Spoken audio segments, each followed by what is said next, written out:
प्रहार जनशक्ती पक्षाचे उमेदवार दिनेश गणेशदास बुब यांची मेळघाट येथील चिखलदरा तालुक्यातील टेमरुसोंडा येथे जाहीर सभा घेण्यात आली। या सभेमध्ये मंचावर प्रहार जनशक्ती पक्षाचे संस्थापक अध्यक्ष आमदार बच्चू कडू, मेळघाट मतदारसंघाचे आमदार राजकुमार पटेल, उमेदवार दिनेश बुब, देवगावचे सरपंच गजानन येवले, रोहित पटेल आदी प्रामुख्याने उपस्थित होते।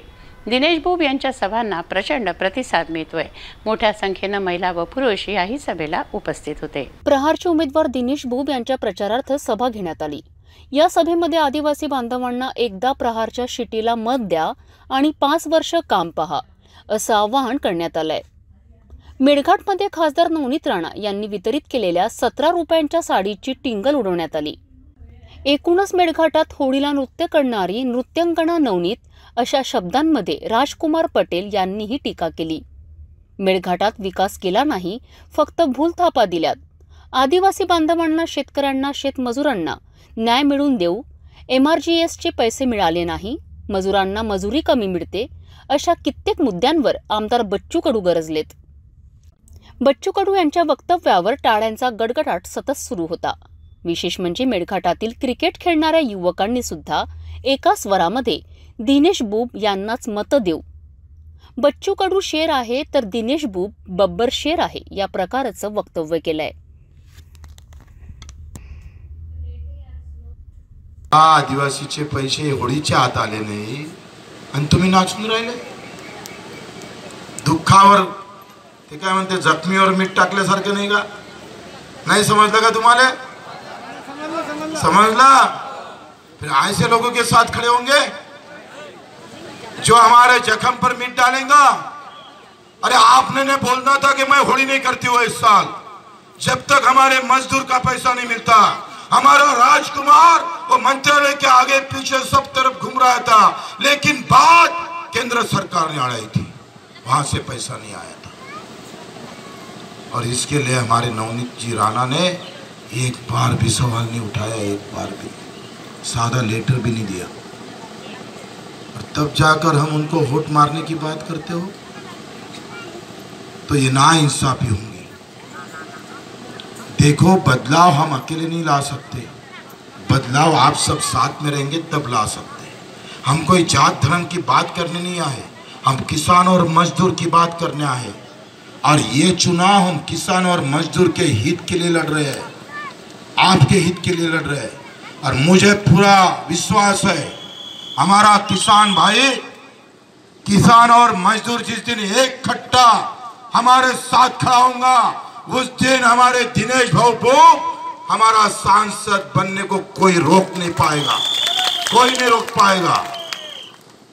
हमारे गौड़ी भाई कुछ होंगे यहाँ। दूध के भाव क्यों कम हो रहे हैं? क्या वजह है पता है? आधी फैक्ट्री भाजपा की है, आधी भाजपा के लोगों की।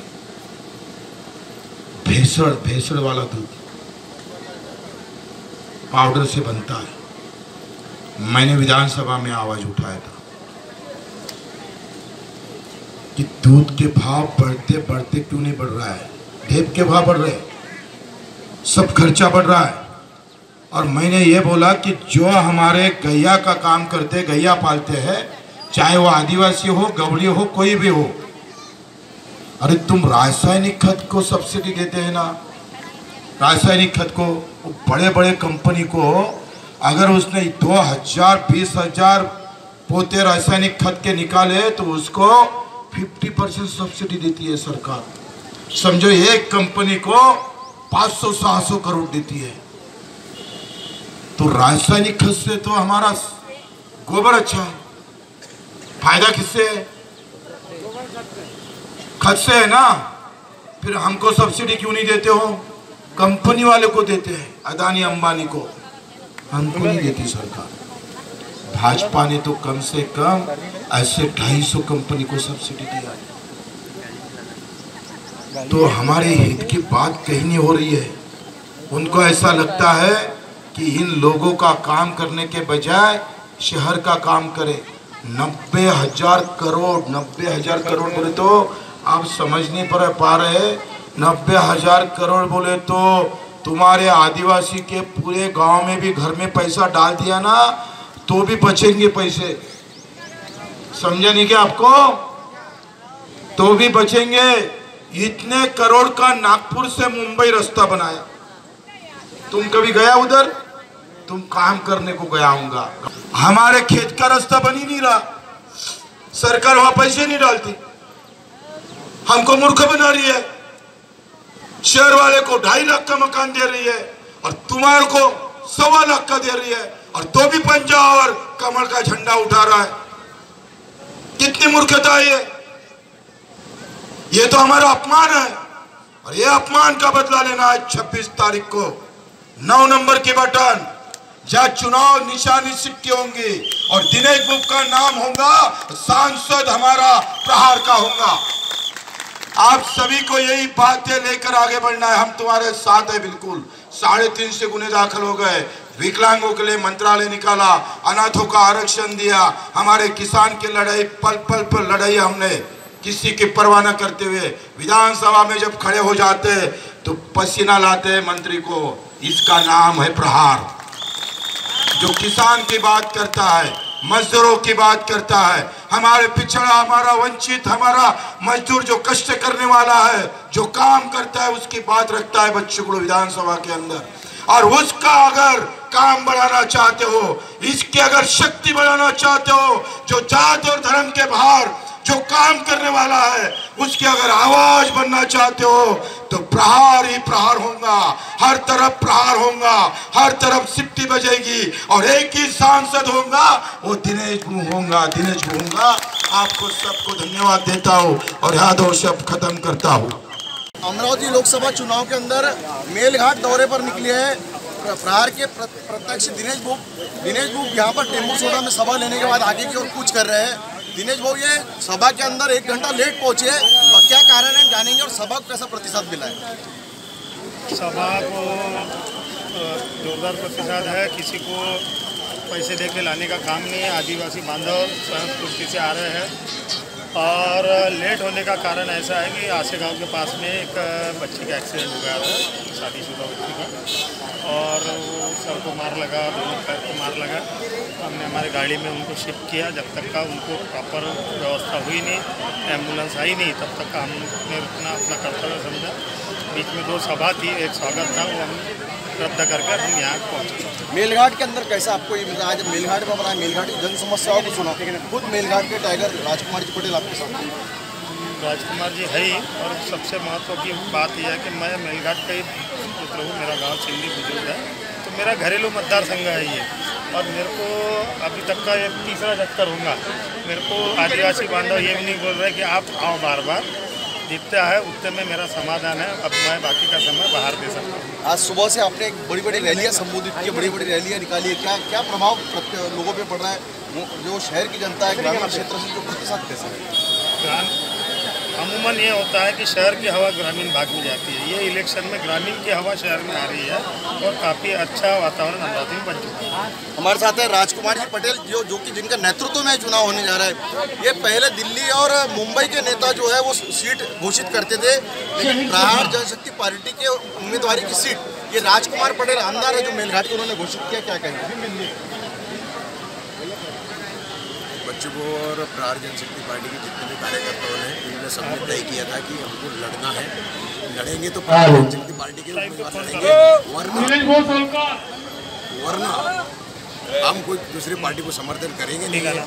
और प्रहार जनशक्ति पार्टी ने निर्णय लिया है, साथ ही साथ में हमको दूसरे जो पार्टी है उन्होंने भी कहा कि अगर मान लो तुमको लड़ाना है तो दिनेश बुब को लड़ाओ, तुम्हारा सीट आसानी से निकल जाए। नवनीत राणा के पास में केवल जातिवाद और धर्म के अलावा कोई दूसरे मुद्दे नहीं, ऐसा लगता है आपको कि विकास की कोई बात ही नहीं हो रही है?